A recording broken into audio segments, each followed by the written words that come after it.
Papo com Cris, excepcionalmente, faz uma live hoje, que as nossas lives têm acontecido regularmente, de segunda a sexta-feira, assim, sempre às 5 da tarde, mas hoje eu resolvi abrir essa exceção, porque eu tenho uma convidada muitíssimo, com uma história muitíssimo interessante. Meu sangue de jornalista falou mais alto, falou, não, eu vou abrir uma exceção para que ela possa contar essa história incrível.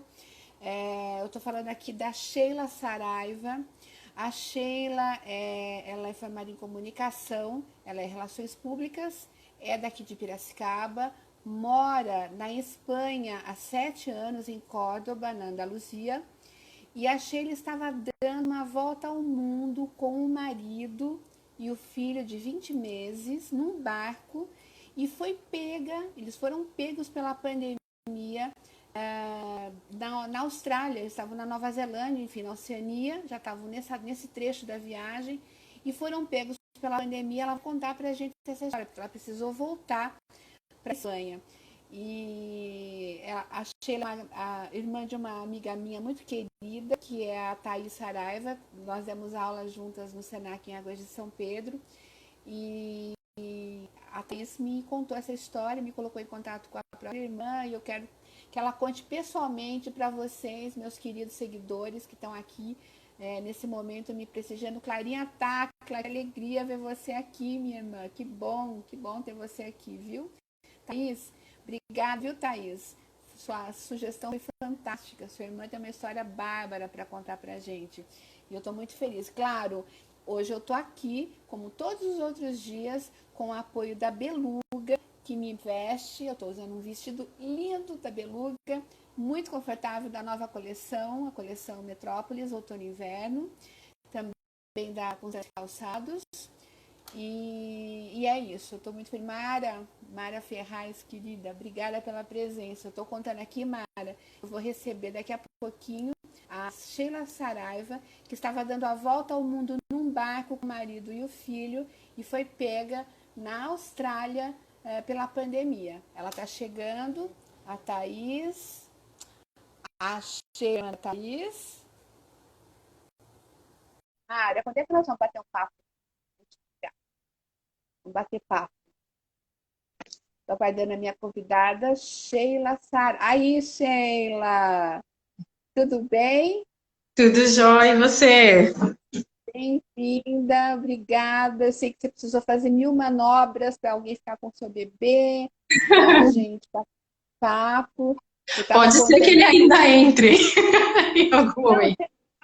depois mostra ele para a gente. Como é o nome dele? Milo, Milo. Milo, 20 meses você falou que ele tem, né? 20 meses. Bebê, bebê. Bom, Sheila, é praxe, antes de eu começar a falar com os meus entrevistados, porque tudo nasceu, nessas lives nasceram de uma necessidade minha de levar informação para os meus seguidores sobre a pandemia. Eu tenho acionado amigos meus no mundo todo para falar a respeito, né? Eu queria passar uns dados aqui Tá. sobre Piracicaba, sobre o mundo, para a gente ter uma ideia. A minha querida Eliana da Penha Silveira, que está na Itália, que está todo dia comigo. Eliana, querida, um beijo. Marcinha, da Constância Calçados, minha apoiadora querida, obrigada. Daniel Beluco, que está na Itália. Olha quanta gente linda chegando para assistir a Beijo. gente aqui. Bom, 59.324 casos confirmados de Covid-19 no Brasil, Sheila. É um Caramba. número bem significativo, né? No mundo, hoje, são mais de 2.900.000 contaminados. No Brasil, 4.057 óbitos. Está crescendo muito o número de óbitos aqui no Brasil. A curva está em plena ascensão, com muita rapidez. No mundo, são 204 mil vítimas fatais da Covid-19. Piracicaba, nós já tivemos 5 óbitos, ainda não recebemos o relatório de hoje. Eram 60 contaminados positivos e 5 Ah, óbitos. Ainda não recebemos. Mas é isso. Eu gostaria que você se apresentasse. Eu estou dizendo que você é daqui de Piracicaba, né? Com muito orgulho. Bom, e você está na Espanha há 7 anos. Conta um pouquinho para a gente, situa um pouquinho quem está entrando com a gente aqui na live, quem é você, o que que você está fazendo aí na Espanha, e depois conta essa história aí de dar a volta ao mundo, que dar a volta ao mundo, meu bem, não é para qualquer um, tem que ter muita coragem e muito planejamento. Então, começa a contar essa história que eu vou te interromper de vez em quando. Tá, joia. Bom, primeiro de tudo, obrigada pelo convite, pela oportunidade. Eu ainda não tinha tido nenhuma oportunidade de contar, principalmente para os amigos que estavam seguindo, Te Cuento Nel Camino, e estou vendo as pessoas entrarem aqui feliz de poder compartilhar pela primeira vez com elas, direto, né, o que foi um pouco da nossa experiência. Bom, eu sou de Piracicaba, como digo, né, a gente leva a terra para onde vai, então acho que mesmo passando, vivendo em outros países, viajando, estou sempre ali, né? Sinto muito Piracicaba em mim, meu lado piracicabano. E eu vim para a Espanha, na verdade, em 2013, para fazer um master, né? Eu vim para estudar com a ideia de ficar 6 meses, como um pouco um período sabático, enfim, sair um pouco, né, do universo profissional para reciclar. E, bom, e aí no final das contas, quando eu cheguei aqui, eu comecei a me envolver de imediato com atividades profissionais e voluntárias. Primeiro porque dentro do Master era obrigatório fazer uma atividade como um estágio dentro de uma organização. E depois de um mês lá, eu acabei, por sorte, por conjunção dos astros, me conectando com a área que eu já desenvolvia no Brasil, né, a área de comunicação de causas sociais. Me conectei com pessoas lá e comecei a desenvolver projetos. Então, a princípio, muito entre Brasil e Espanha, com muitas idas e vindas, depois, né, do período do Master por lá. E mais adiante, eu conheci meu companheiro, Luiz, e aí já comecei, aí realmente vim, né, para morar na Espanha mesmo. Ainda continuava com projetos Brasil e Espanha, indo e vindo, né? Apesar disso, a gente morava junto aqui, mas indo e voltando. E depois do Milo, né? O Milo está com quase 2 anos. Quando eu engravidei do Milo, aí foi o momento em que eu decidi, de fato, fazer vida na Espanha. Então, aqui eu trabalho com comunicação, estratégia de comunicação para causas sociais e para temas de sustentabilidade, com ONGs, com o governo, com fundações empresariais também. E é isso, na verdade moro no sul, em Córdoba, né, na região da Andaluzia. E na verdade, eu acho que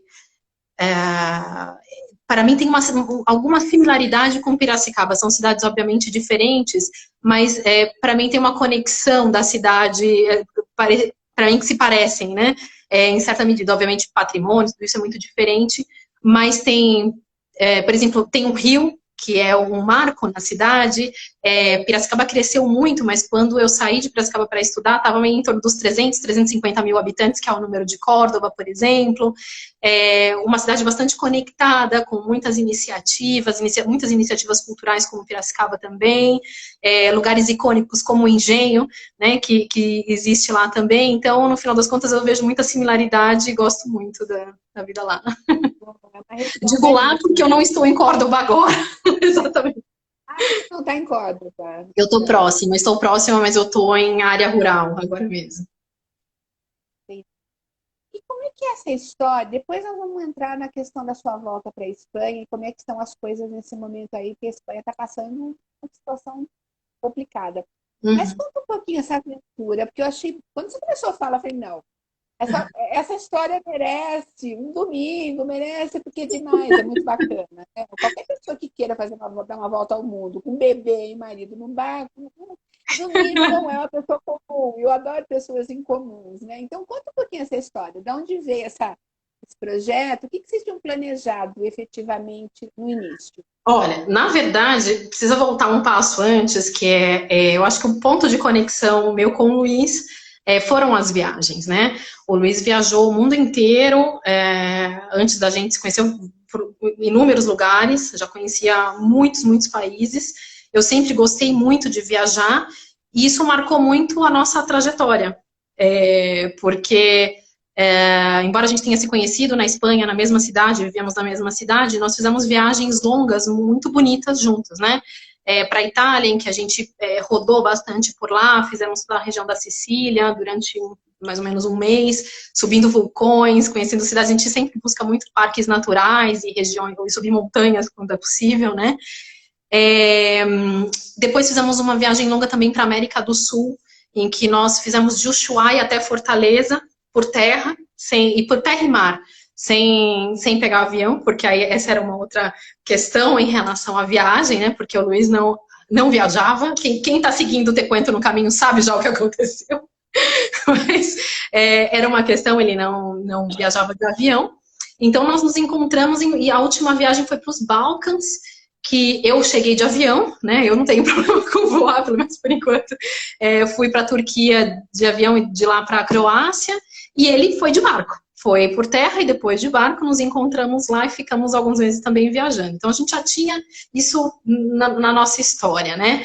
E quando o Milo nasceu, nós ficamos ali um pouco, como é que a gente mantém isso dentro da nossa vida também com um bebê?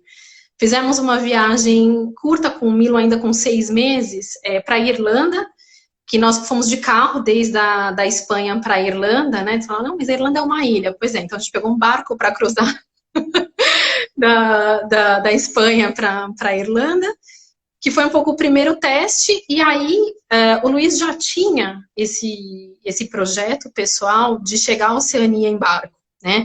Ele queria muito conhecer a Nova Zelândia. Eu sabia disso, mas foi um projeto.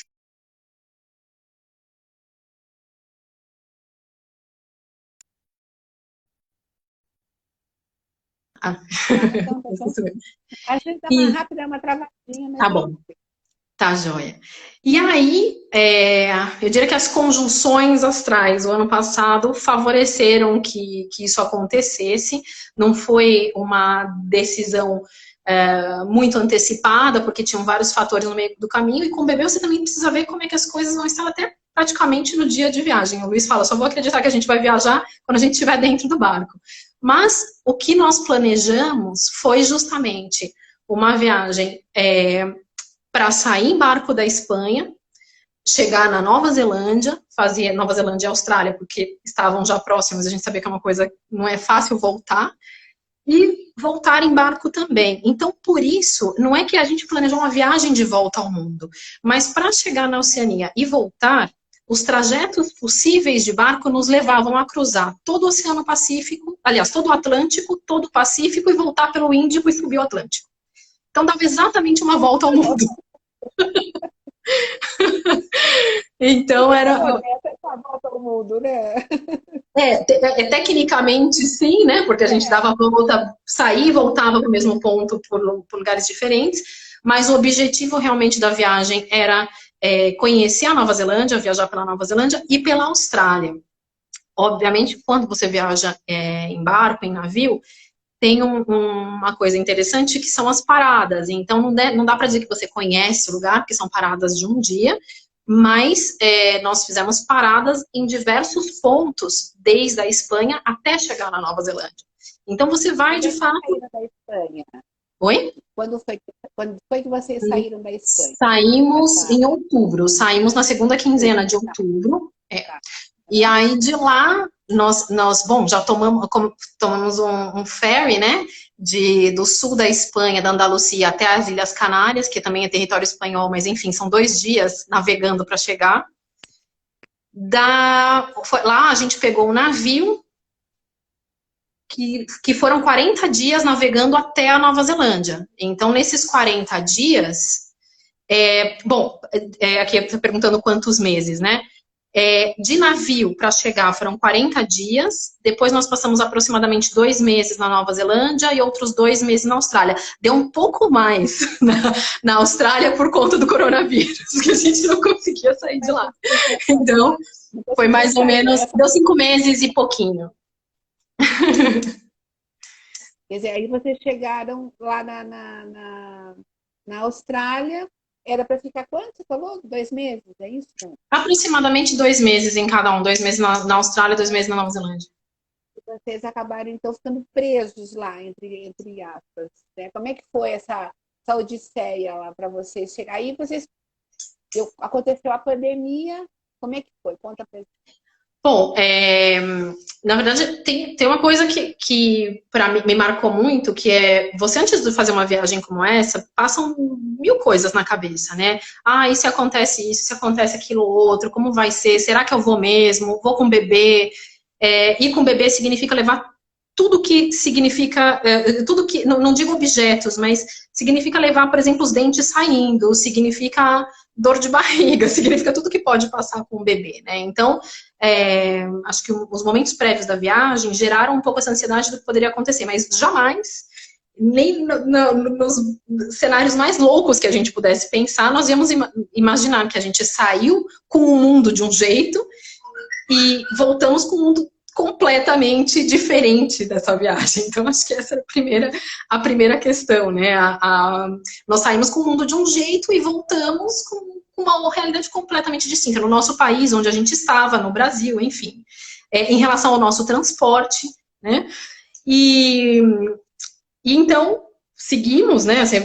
Nós estávamos já, no dia 23 de janeiro, nós chegamos na Austrália. Nós fomos em barco também da Nova Zelândia até a Austrália, foram 10 dias de navegação, num barco que havia passado por Hong Kong, pela Tailândia, por tudo isso. Já se falava um pouquinho de coronavírus, mas era uma coisa completamente fora da realidade.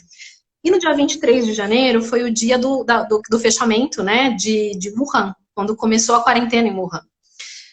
Foi o mesmo dia. Nós chegamos e as notícias eram muito ainda como, nossa, que coisa mais louca fechar uma cidade inteira, né? Que parecia tão distante de todo mundo, parecia... Nós conversávamos com amigos na Espanha, amigos na Austrália mesmo, e era assim, gente, você viu o que aconteceu com Wuhan?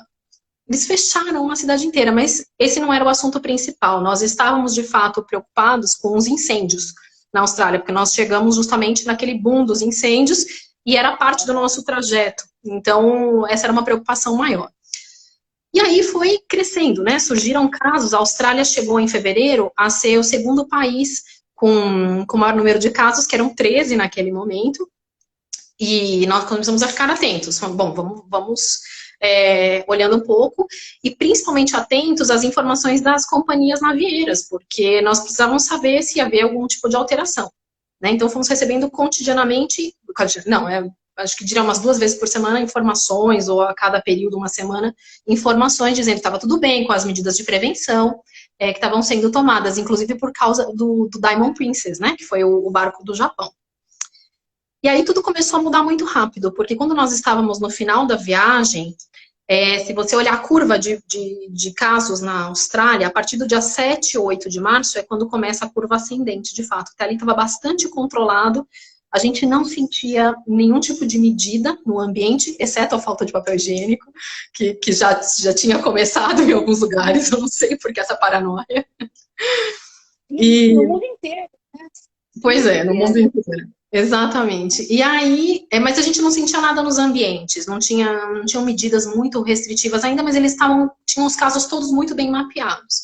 E aí foi quando começou uma curva bem ascendente por lá, e nós falamos, que bom que a gente vai embora, que bom que nós estamos encerrando a viagem, né? A nossa data de saída e finalização das nossas etapas em terra, de Austrália e Nova Zelândia, era dia 14 de março. Então, foi muito engraçado, porque nós fizemos as malas, nos desfizemos do que a gente não ia levar, nos organizamos para, bom, a gente vai entrar num barco e vamos para casa. A gente vai demorar para chegar, e até a gente chegar lá, a Espanha provavelmente já reabriu, porque a Espanha já estava, não estava em quarentena ainda, mas já tinha fechado os portos. A Espanha já tinha fechado os portos.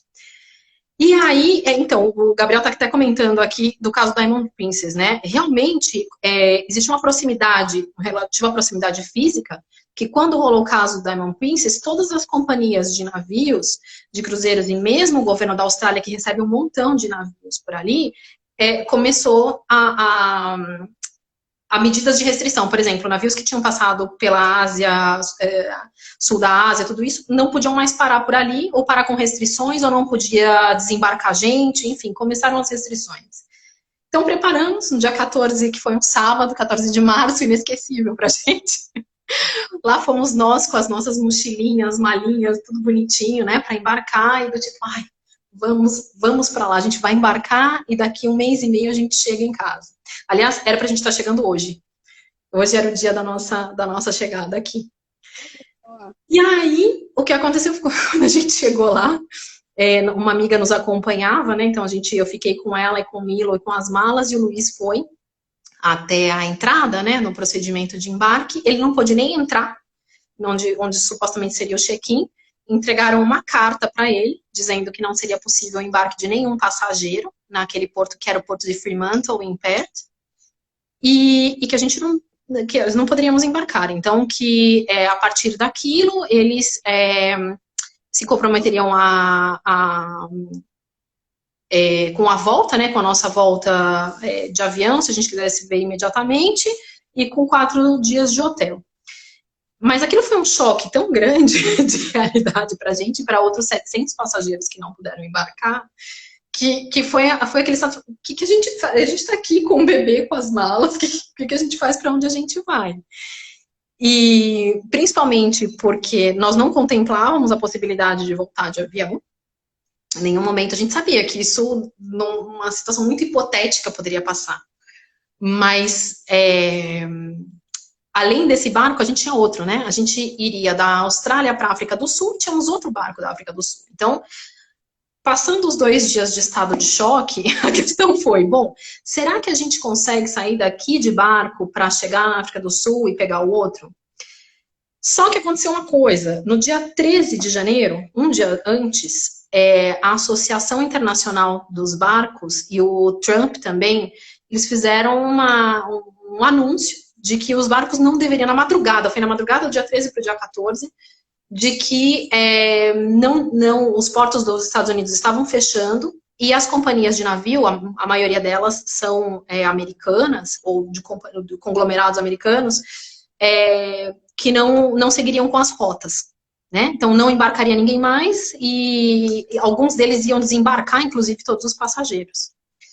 Então, a gente ficou numa situação bem de beco sem saída, né? Os primeiros dias, nós realmente tentamos encontrar barcos que estavam próximos na rota, que passariam pela Austrália para a gente tentar embarcar. Fizemos um pouco esse movimento.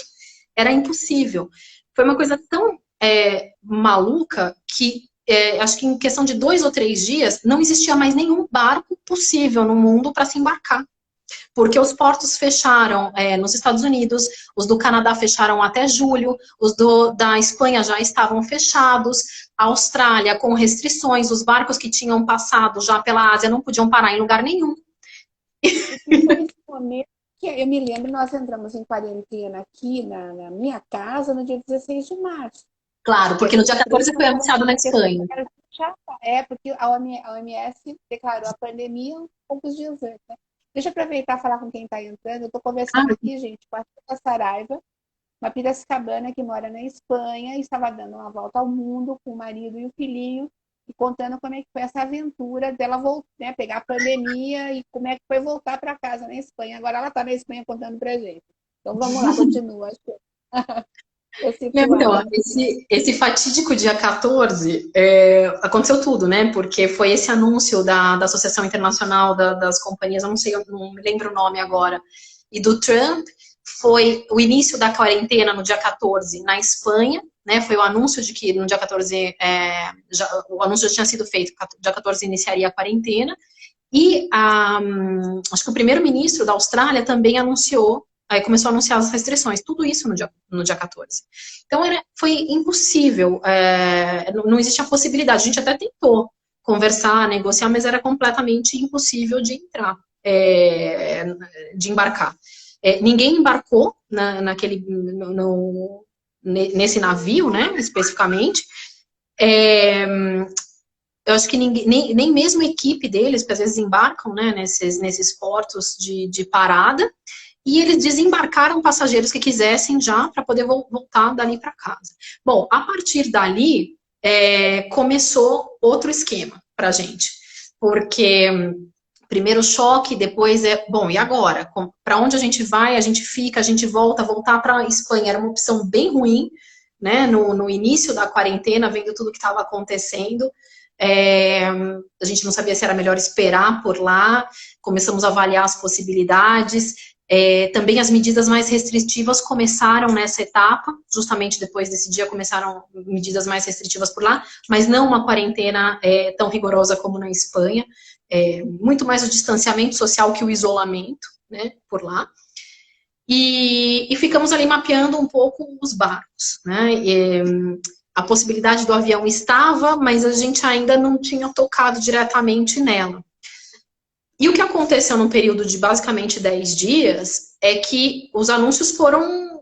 Cada dia era uma novidade. A gente estava num excesso de informação, porque todos os dias acontecia alguma coisa. Aqui, por exemplo, e eu não sei como é no Brasil, não aparecem tantos anúncios em relação aos barcos ou essas mudanças naquele território, né, naquela região da Oceania. Mas lá todos os dias acontecia, por exemplo, de um barco chegar e ser proibido de embarcar, e desce gente com Covid, enfim... nesse meio tempo foi inclusive... Oi? Aqui nós tivemos alguns casos mais emblemáticos com navios de cruzeiro, com tripulação, em quarentena.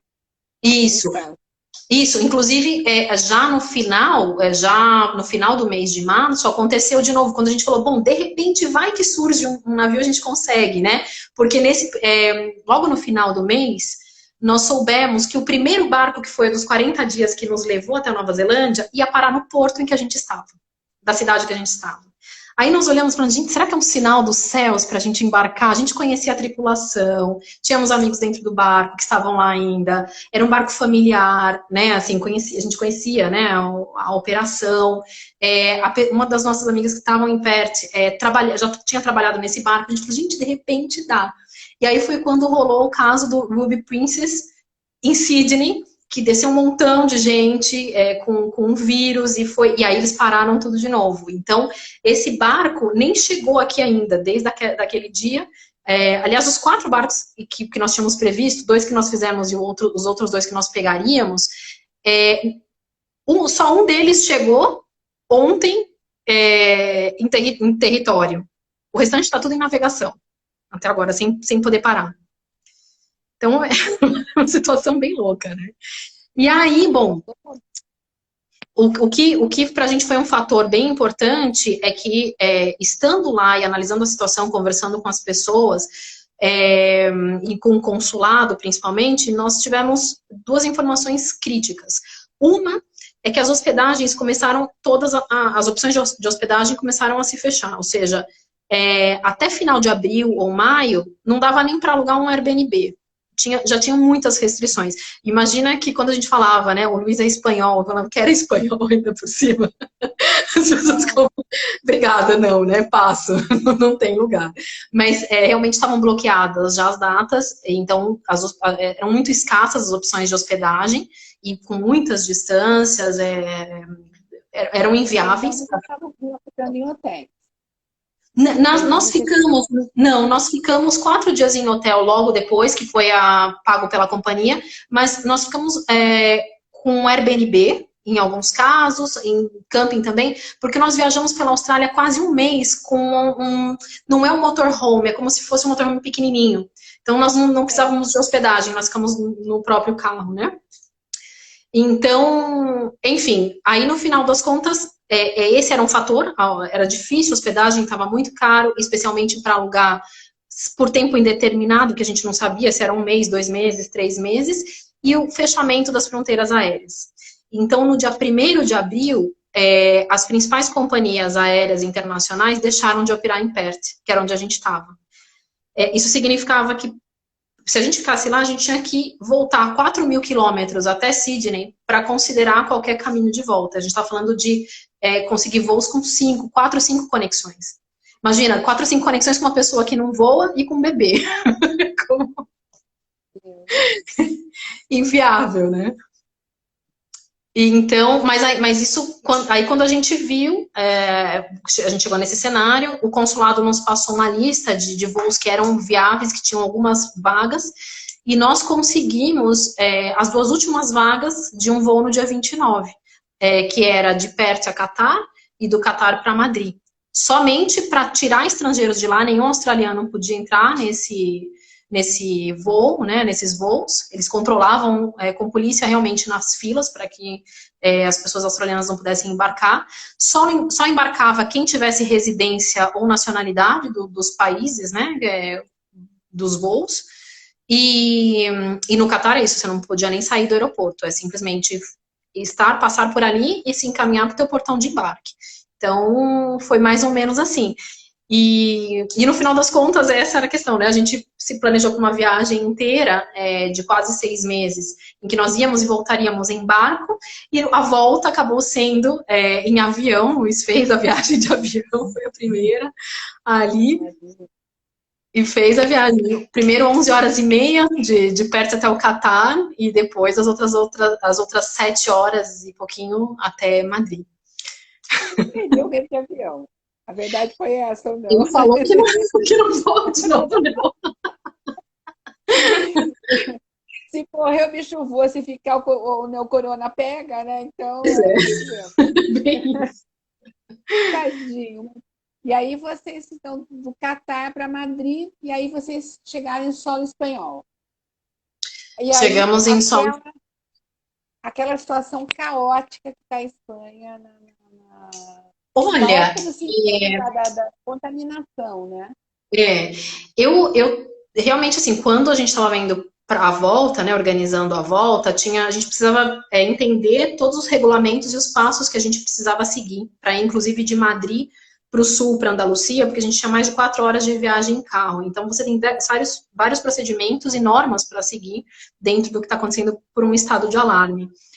E eu imaginei que ia ser mais caótico até, né? Eu acho que, como nós chegamos depois de 15 dias, mais de 15 dias, acho que do início da quarentena, nós chegamos no aeroporto de Madrid vazio. Eu acho, não tenho certeza, mas eu acho que no horário que a gente chegou, nós éramos o único voo chegando no aeroporto de Madrid, uma coisa muito surrealista, né?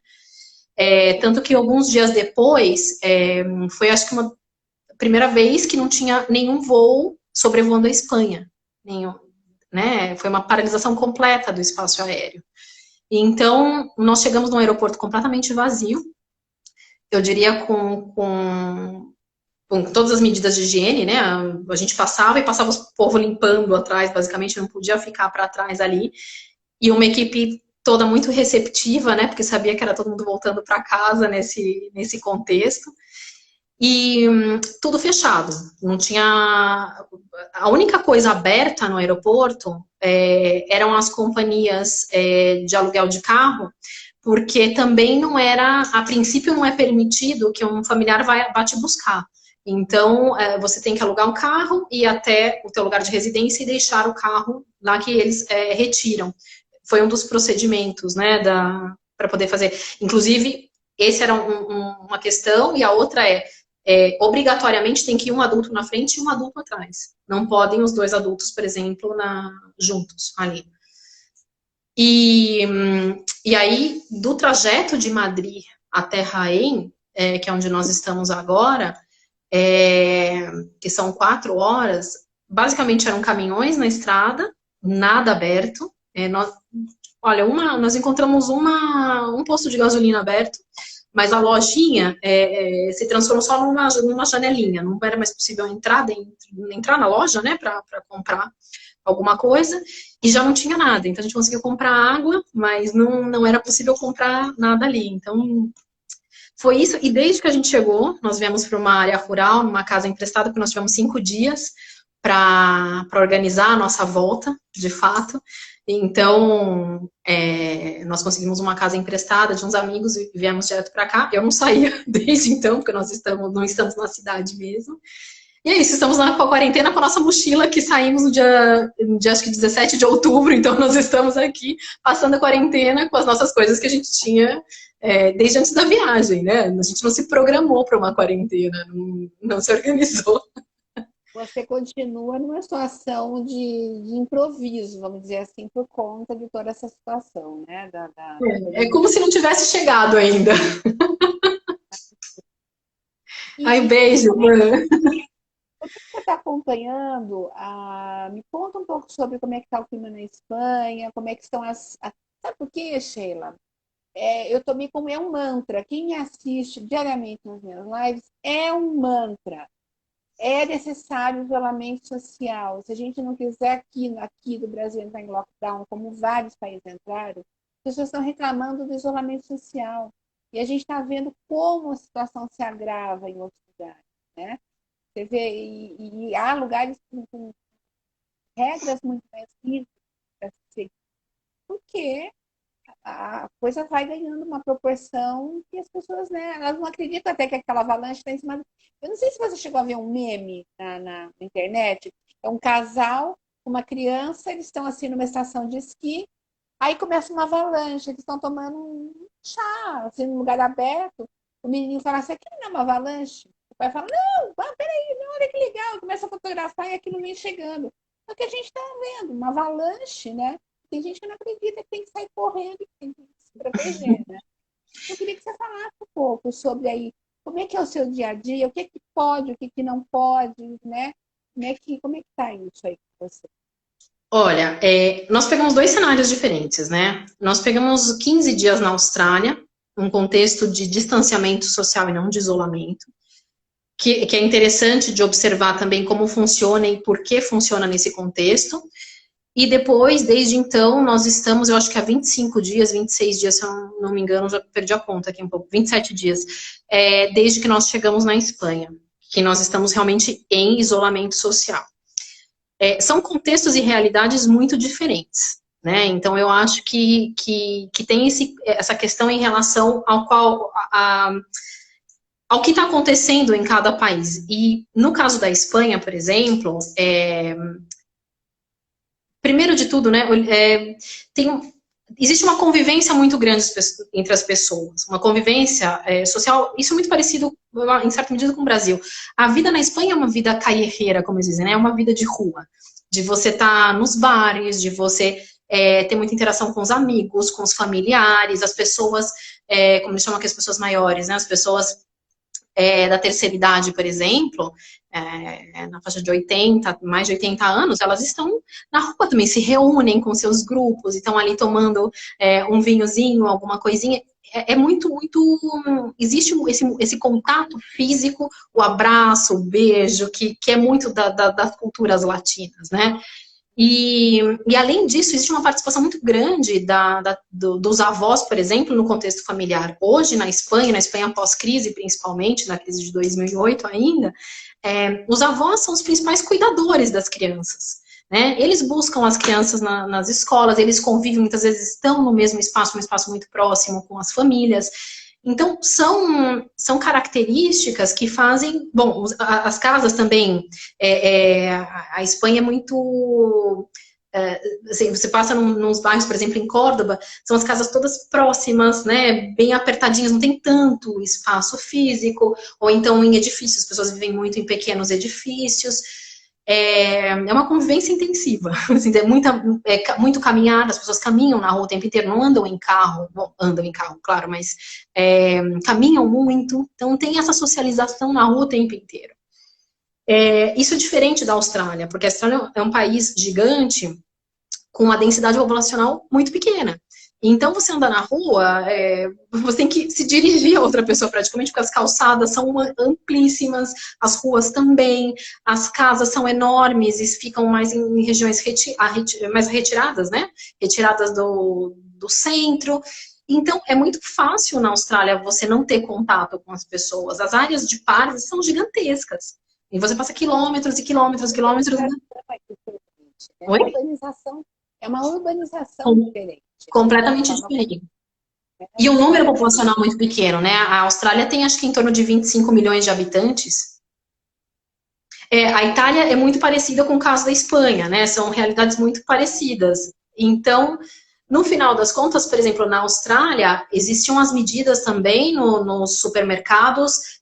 Não era possível chegar num caixa, por exemplo, se uma pessoa está pagando, você tinha que ficar pelo menos 1,5 metro de distância dessa pessoa pagando, enfim, coisas assim. Mas aqui, as medidas foram realmente muito rigorosas.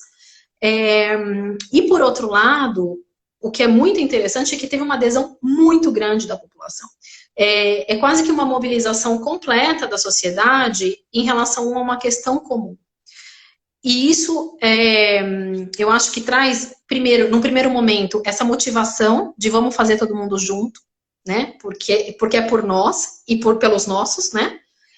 E por outro lado, eu acho que dá aquele ânimo, vamos que a gente consegue, aquela sensação de estamos todo mundo junto nessas. Por isso as Ninguém pessoas... larga a mão de ninguém, né? Como? Aquela coisa de ninguém larga a mão de ninguém. Ninguém É um larga pouco a mão de ninguém, é uma expressão claro. certa, muito, né? Claro, por isso eu acho que tanto na Itália como na Espanha se via muitas pessoas nas varandas dos apartamentos, conversando, trocando ideia, criando, né, fazendo coisas juntas a partir dessa convivência. E as pessoas estão se realmente seguindo. Tem quem não segue, tem quem tenta burlar, mas não seguir explicitamente é difícil, porque tem policiamento na rua o tempo inteiro e a multa mínima, a menor multa para quando você não está cumprindo, né, uma determinada regra é de 600 euros. Oi? Infringe uma regra. É, Infratores da regra é. tem E uma as multa regras são pesada. Acho duras. que deveria ser aqui também. É. As regras são duras, porque tá tudo fechado. Na verdade, você pode ir no mercado, pode ir na farmácia. Hoje foi o primeiro dia em que se permitiu a saída das crianças. As crianças estavam aí, acho que há 42 dias, sem sair de casa. Então, foi o primeiro Não dia. era permitido criança sair de casa. Não, hoje foi o primeiro dia e pode sair com muitas regras, né? Então, eles vão fazer uma avaliação a partir disso para sair, mas elas podem sair e estar no entorno de 1 quilômetro de casa. Não é que pode sair, ou pode sair para acompanhar os pais no supermercado, numa farmácia, num centro de saúde, mas você não pode estar passeando na rua. E nem o praticar o esporte aqui não é possível, praticar na rua ainda. Parece que no dia 2 de maio vai ser permitido, por enquanto não é permitido. Mas eu acho que assim tem um sentimento de respeito ao coletivo muito grande. Então, inclusive em alguns grupos de WhatsApp, por exemplo, no início da quarentena, quando eu nem estava aqui, surgiram algumas críticas políticas, né? Assim, de falar assim, mas não era nem uma crítica muito forte, mas assim, fazendo um pouco piada ou meme em relação ao governo pelas medidas.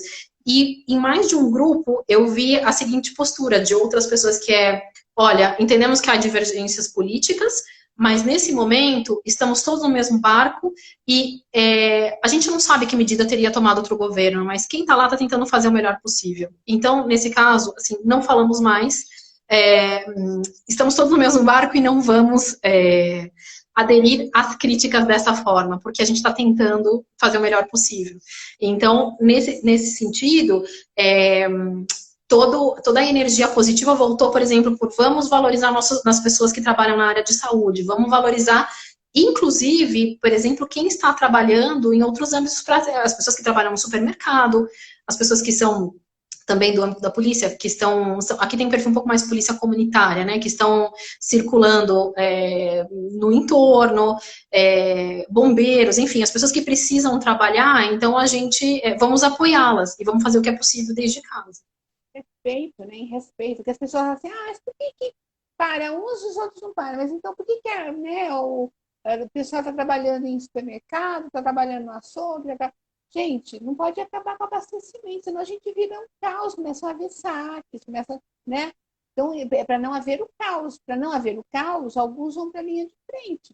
E os que vão para a linha de frente merecem o respeito dos que estão na retaguarda, que devem ficar em casa para não esparramar esse vírus por aí.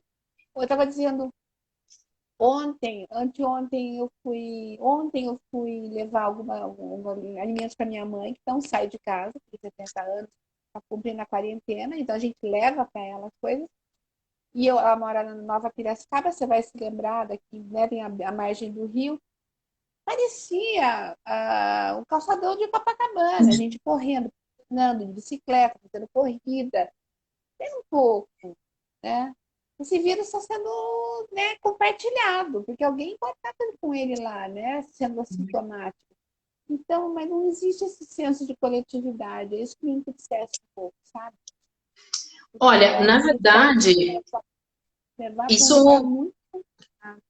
Eu não estava aqui ainda, mas dizem que na primeira semana que foi colocado restrições em Madrid, que existia, que eu acho que o sentimento era um pouco esse que você está dizendo, assim, que as pessoas não levaram a sério, saíram muitas pessoas, inclusive, falando, bom, já que a gente não vai trabalhar, saíram para segundas residências em outras regiões, no litoral, em regiões mais de montanha também, e dizem que isso foi um dos aspectos que fez com que o vírus se expandisse pelo país, né, rapidamente, porque Madrid é a região mais afetada de longe, assim, os números de Madrid são realmente muito, muito maiores, por exemplo, que na região da Andalucia.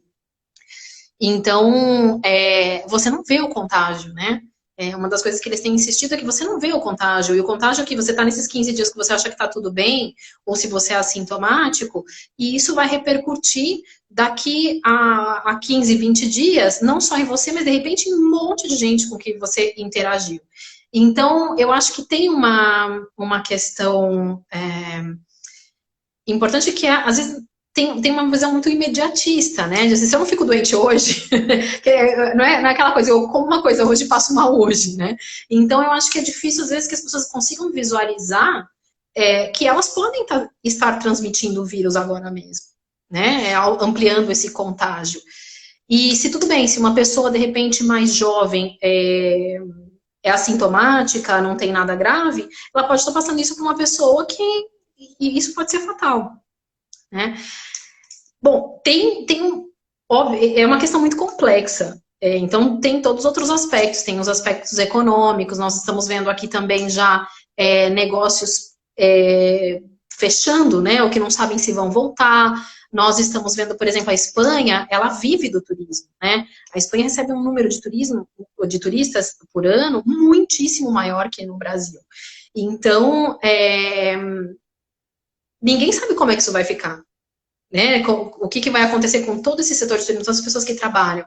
Então, eu acho que existe um esforço agora das pessoas e do governo também de encontrar saídas e de tentar negociar, de pensar como é possível rever isso, negociar tanto com a União Europeia, como com sindicatos, como com as próprias empresas, para tentar encontrar soluções, medidas paliativas, né, nesse sentido, mas eu acho que também tem uma coisa importante, que é nós como sociedade, acho que foi a Eliana que falou, né, nós estamos no mesmo barco no mundo inteiro, e é verdade, eu acho que é uma parada generalizada, como a gente está tendo, uma coisa tão impensável como o que está acontecendo, também precisa nos levar a uma nova reflexão. A gente não pode estar esperando passar tudo isso para voltar a tudo como era antes, né? Às vezes eu tenho a sensação de que as pessoas não estão esperando alguém chegar na televisão, o Trump, sei lá quem, dizer assim, olha gente, está tudo resolvido, amanhã vocês podem voltar ao trabalho, voltem à vida normal. O mundo não será mais, o mundo já não é mais o mesmo. E o que você está falando aí, né, de Espanha, de turismo, quer dizer, multiplica isso no planeta todo, impacta no planeta todo. Vai ter que surgir disso tudo um pacto mundial, senão vai ter problemas seríssimos de ordem global mesmo. Nós vivemos um mundo globalizado. Ou nós vamos ter líderes capazes de olhar o planeta de uma forma um pouco mais, né, ampla, dizer, vamos procurar soluções juntos, porque vai ser complicado. É um exercício, é uma coisa que vai ser necessário que aconteça, porque se não acontecer, vai ser muito penoso para uns e menos penoso para outros. Vai ser penoso para todo mundo. Claro, claro. Eu acho que tem muitas coisas interessantes acontecendo também, né, dentro dessa paralisação global. É interessante quando todo mundo vive a mesma coisa ao mesmo tempo, né, porque eu acho que, além da empatia, querendo ou não, né, porque estamos vivendo a mesma coisa, eu acho que nos obriga a uma reflexão em relação a tudo isso. Eu vejo, obviamente, dentro do contexto mais próximo aqui, mas uma infinidade de iniciativas interessantes do ponto de vista de cooperação, de solidariedade, de buscar alternativas, de repensar o como estamos fazendo, né? Vamos tentar se mexer dentro do que é possível, ou como a gente faz diferente também. Porque não dá para ignorar que com uma parada de 40 dias, praticamente, né, aí, em estágios diferentes em cada lugar, mas a gente não pode esquecer, por exemplo, toda a repercussão ambiental que nós estamos tendo em relação a isso. Por exemplo, em certa medida, é um pouco isso, né? As empresas estão devolvendo as pessoas, os trabalhadores para suas casas, os filhos estão sendo devolvidos para os seus pais, que muitas vezes estão tanto tempo fora de casa, tudo isso é muito difícil. E eu falo tendo um pequenininho aqui dentro de casa, 24 horas por dia, mas... e eu acho que as mulheres estão lidando com isso com um peso muito, uma carga muito grande, né? Como assim, muitas amigas em diferentes países, assim, contextos também, as mulheres estão lidando com uma carga muito pesada nesse momento. Mas acho que por trás disso tem que existir uma reflexão em relação ao significado do modelo em que a gente estava vivendo. Né? O que significava tudo isso? Por que nós estávamos vivendo desse jeito, né? Quando você me diz sobre você está fazendo menção, aí você falou fez menção à sustentabilidade, você trabalha com comunicação de causas, né? Causas Isso. sociais. Você pode especificar um pouquinho mais para a gente? Para que linha, se é uma linha mais, está falando da mulher, se é relacionado a feminismo, enfim, quais são as linhas com as quais você trabalha no na sua profissão? Perdão, que cortou um pouquinho, Cris, agora. Com que tipo de ações de organismos sociais você trabalha, né, como comunicadora? Causas sociais você trabalha? Tá.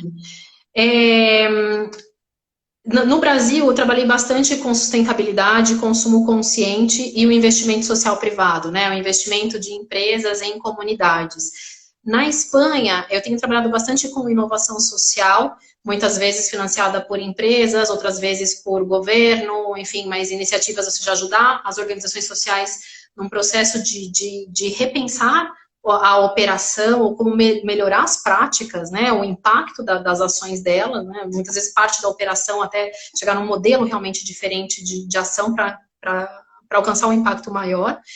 E na Espanha, venho trabalhando bastante com o tema de migração, com a questão de gênero, que é um tema bastante forte para eles lá, né? Eu vejo que no Brasil também, desde 2015, isso tomou corpo, mas comecei a aprender a estudar gênero academicamente na Espanha. Quando eu cheguei lá, foi a primeira vez na vida que eu tive uma aula sobre isso. Né? Falei, nossa, nunca tinha ouvido ou pensado isso como uma questão dessa forma. Então,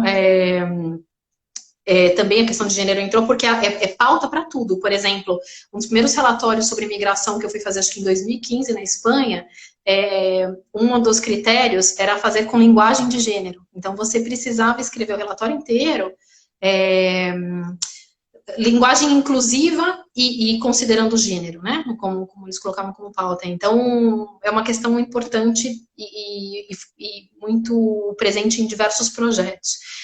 Aí entra também, obviamente, consumo consciente, outros aspectos que tocam a sustentabilidade, muito participação cidadã. Existe, desde o Fundo Europeu até os municípios, um recurso forte para a participação, para fomentar a participação cidadã, né, fomentar que as pessoas entendam mais sobre política, sobre as questões do entorno, participem, se envolvam, decidam junto, né, opinem. E também com cooperação internacional. Então, a cooperação, a solidariedade, são um pouco as questões que eu acho que são principais no sul da Espanha hoje. Apaixonante, muito bacana, muito legal. E vocês, você tem uma previsão de quando você volta para Córdoba ou vai esperar tudo isso passar? Eu não sei quando eles me deixam sair daqui. Na verdade, a gente não pode, né, se deslocar de uma cidade para outra. A Suzana aqui de Portugal, uma amiga de Portugal, está comentando, né, que em Portugal eles estão tentando equilibrar a questão econômica e a saúde pública. Então, lá, pelo que eu sei, há uma recomendação de não circulação, mas não uma proibição. Aqui é uma proibição. Então, por exemplo, nós chegamos, e até agora nós não vimos a minha sogra, que mora a 15 quilômetros daqui. Nós não pudemos vê-la no início, porque, primeiro, para não colocá-la em risco, depois de passar por 3 aeroportos, voos e tudo mais, Mas nós não podemos simplesmente pegar o carro daqui e ir até lá. Não é possível. Não, a gente tem que permanecer no lugar que nós estamos. Então, nós deveríamos ter ido para Córdoba na chegada, porque a princípio era a nossa última residência, mas nós não tínhamos mais casa lá. Então, por isso nós viemos até aqui, que é próximo da cidade de origem, né, do meu companheiro, do Luiz. Então, agora nós precisamos esperar passar e liberar um pouco o trânsito entre províncias para que a gente possa retornar. Agora mesmo não é possível nem alugar nada do ponto de vista, por exemplo, de turismo. Aqui, plataformas como Airbnb, como outras, Booking, qualquer uma dessas de turismo em geral, não é possível utilizar aqui agora, está bloqueado. E também contratos estão suspensos. Ou eles foram ampliados automaticamente, os contratos de aluguel, ninguém faz mudança nesse momento aqui, durante a quarentena. Então, nós temos que esperar passar tudo isso para que a gente possa voltar para Córdoba. Então, ainda eu acho que demora um pouquinho. Porque vai ser gradual, né? A saída vai ser gradual, não vai ser de uma vez. Então, eles vão testando para ver se não existe nenhum, como chama aqui, de rebrote, né? A gente está com várias participações aqui, eu vou mencionar algumas, acho que até são amigos seus. Olha aqui no Peru também. Um beijo para todo mundo. Você tem amigos no mundo inteiro também, né? Acho bem mais até do que eu. Proibida o centro de cidades há mais de 40 dias, olha só. Bem mais difícil para a gente. A Eliana menciona que perdeu um primo, meus pêsames, Eliana. 39 anos, foi infarto em São Paulo, mas em virtude da situação lá, a família não pôde, olha, foram só 10 pessoas da família que puderam velar, e o velório pôde durar apenas 1 hora. Então, quer dizer, todo mundo acaba, né, pagando o preço, né, pela contaminação desenfreada. A Suzana está falando aqui de Portugal, como você mencionou, né? A natureza se curando com a gente, deixando nosso ego de lado. Esse é isso mesmo, Marcelo, é bem isso.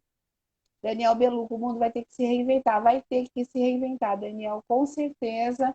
E a gente já está fazendo, eu pelo menos já estou correndo atrás disso, viu?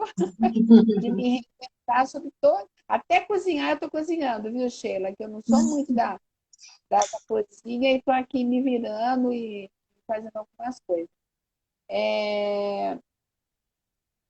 Eu não sei se eu deixei passar mais alguma informação interessante que você gostaria de passar. Como é que você está enfrentando? Você é jovem, né? Tem um filho.